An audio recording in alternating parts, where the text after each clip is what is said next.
tell my story then? You tell your story. Okay, all right. My name is Karrah De La Fuente, and I've been going to Our Redeemer Lutheran Church in Irving for about 20 years. So my great-great-grandmother came over from Norway when she was a baby, and she was Lutheran. And so my great-grandfather, who I was very close to, was her son, and he was an elder in the church at Advent Lutheran Church in Arlington. So from a very small age, I went to church with my great-grandparents, and I loved it. I especially loved the liturgy because when I would go back, I would know what songs to sing. And then when I was in about 4th grade, my mom brought us to Our Redeemer.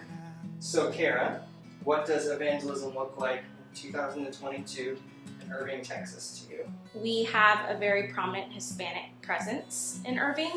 So I think part of that would be, evangelism would be Hispanic outreach, especially to youth. Also, I think in general in DFW would be small groups and an online presence.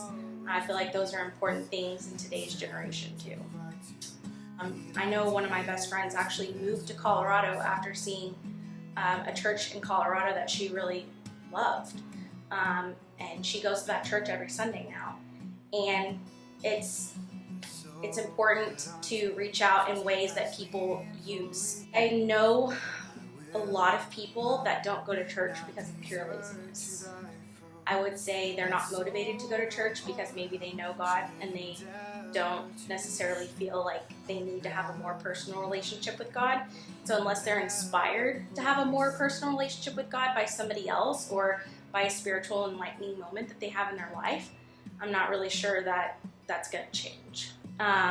For me evangelizing, I would say my vocation is the main way that I do evangelize. I'm not, a great evangelist by any means, but I would say that, I've suffered from clinical depression in my life, and one of the ways that I help try to bring people to Christ is, through ministering a little bit with my patients if they need prayer, or I tell them I'm praying for them, or if I, mention, hey, have you thought about going to church? Because a lot of times my patients just haven't been to church. And the first thing they'll say is, you're right. It's been on my mind. I really need to go to church. I'm going to go next Sunday. So that's something that I try to keep in the back of my mind that I can offer whenever it's the right moment. You have a baby? Yes. What does evangelism look like to your family?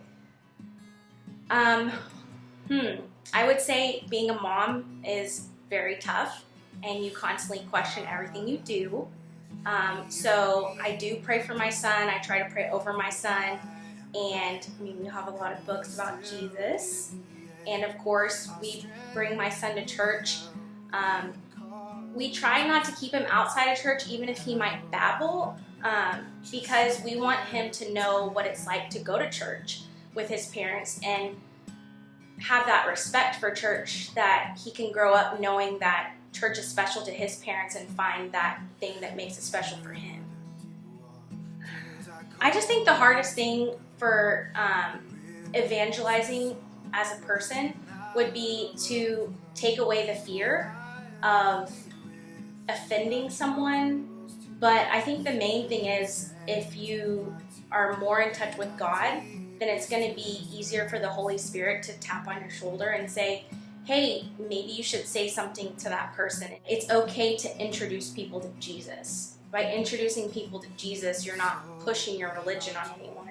And I think if you come from a softer angle, then someone may be more receptive to it. So I went through confirmation for 4 years. It was the best experience.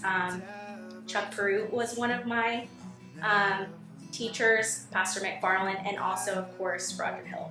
And it made such a big difference in my life and bringing me closer to Christ so that I would have that relationship with me for life.